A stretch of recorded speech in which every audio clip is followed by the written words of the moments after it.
Howdy dudes, welcome back to my RV. I've had a few items I've been purchasing recently. I've been making a little checklist on ways I can improve my quality of life while on the road and in my RV.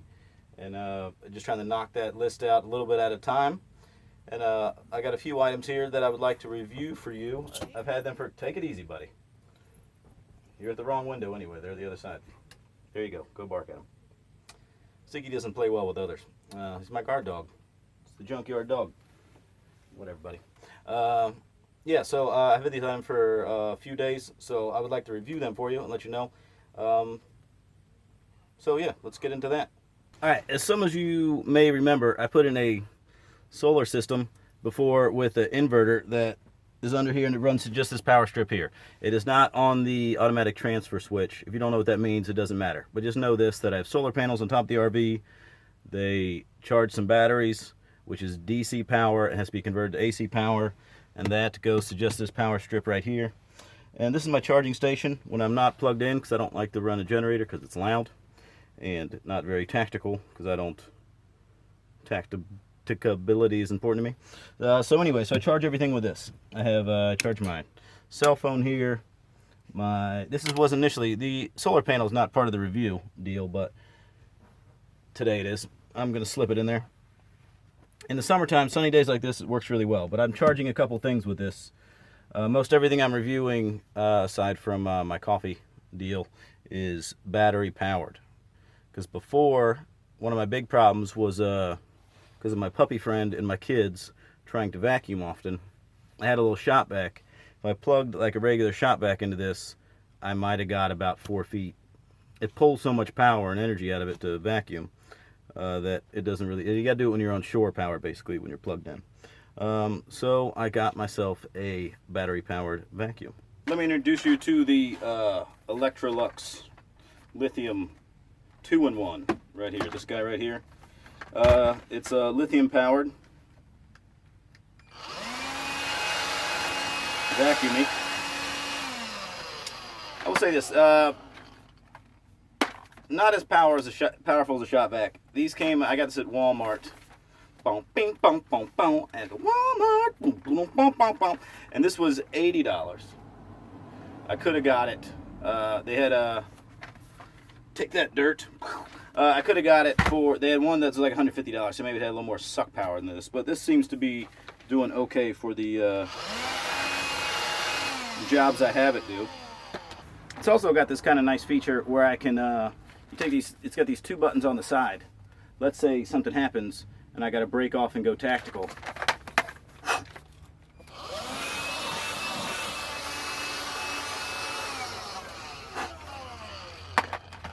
So there's that. It comes with this guy right here, this little stand. This actually this part I didn't like. I'd rather just charge straight to the vacuum itself, so then I could tuck it in there better. But you got to put it on this little charging station. But what the little charging station does, it keeps your little tips for the little do-jobber right here. You just plug it in there. Like if I'm eating a lot of Cheetos, and I can just kind of just clean out my beard.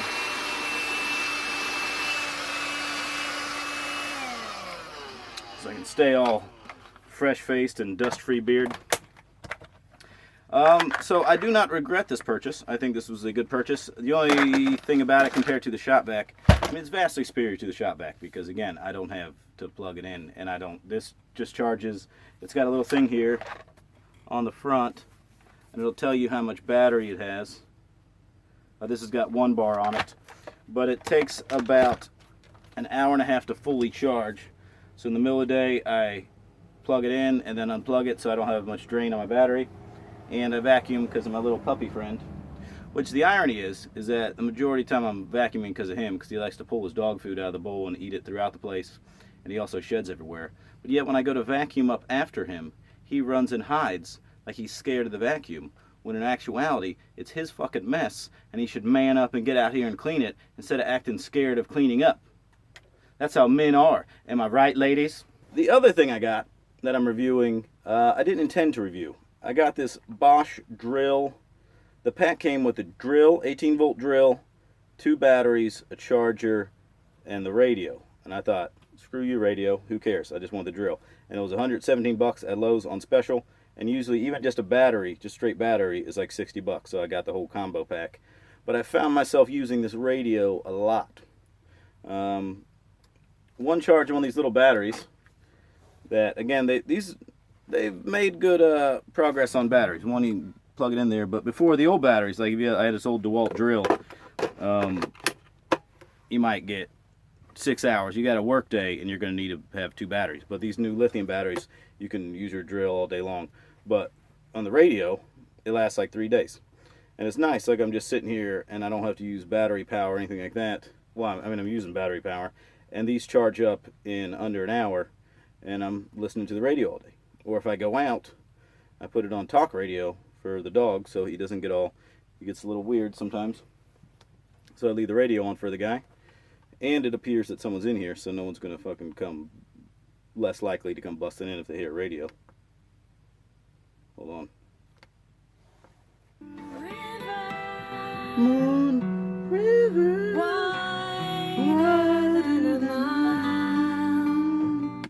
Moon River. What luck.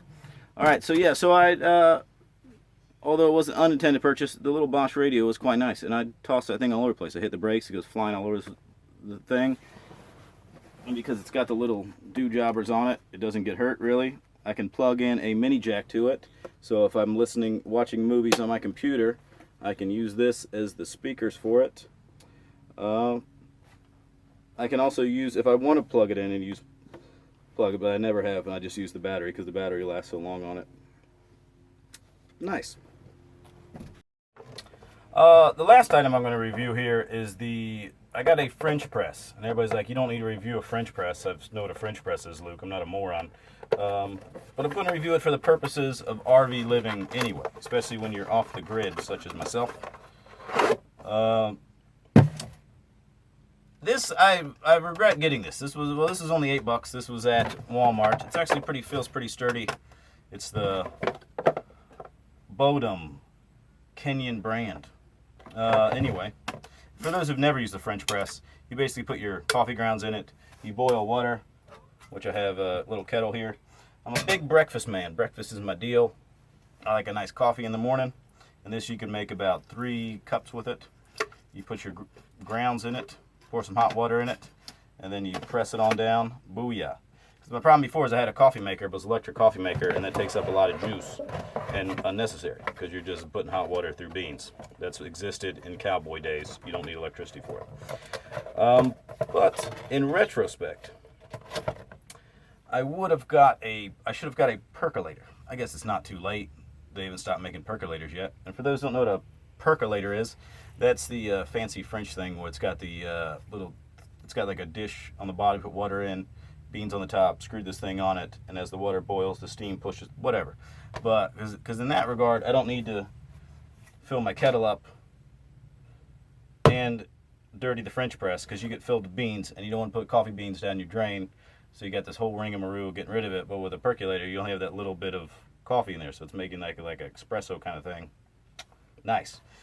So I may still get one, but for now, this is all right. It's still better than the situation I had before where I used a coffee maker to drain all my batteries out, and that, or use this stupid filter thing that goes over top of the cup. Those are dumb. I don't know why they even make those things.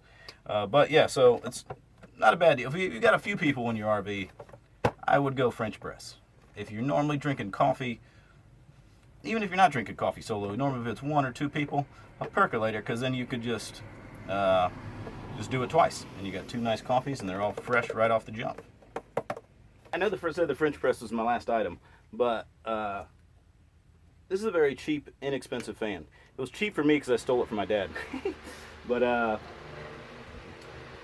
these are actually, this is about a $15 Walmart plug-in fan. And I'll tell you this, I leave this plugged in virtually all the time. I had it turned off for the video because it makes that kind of white noise in the background.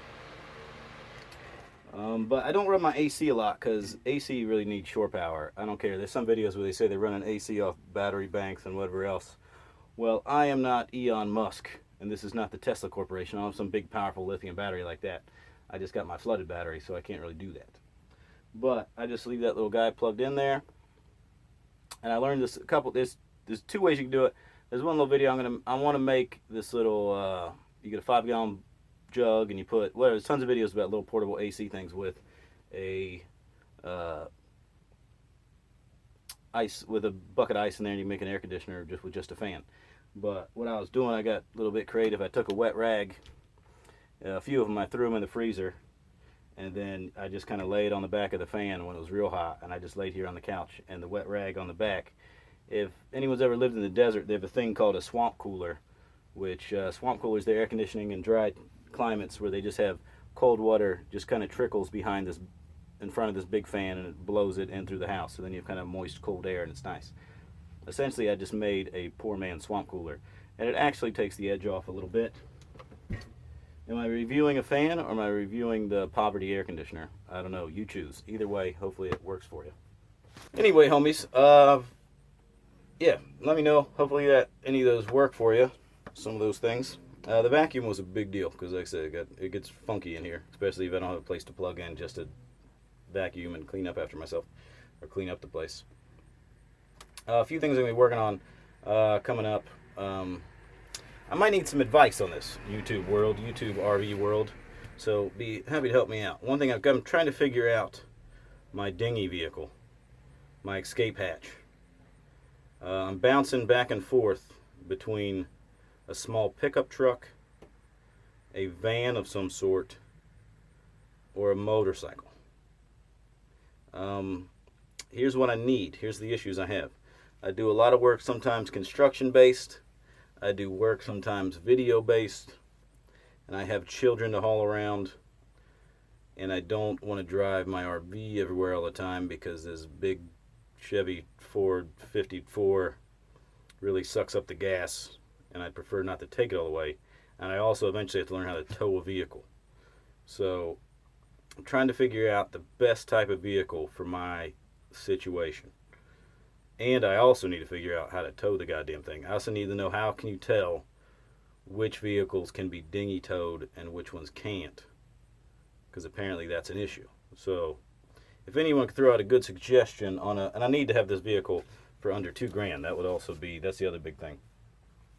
And you say, what does a motorcycle have to do with any of that? A motorcycle doesn't have a lot to do with any of that, but if I could have the little motorcycle on there, I can use that for the majority of my shooting around.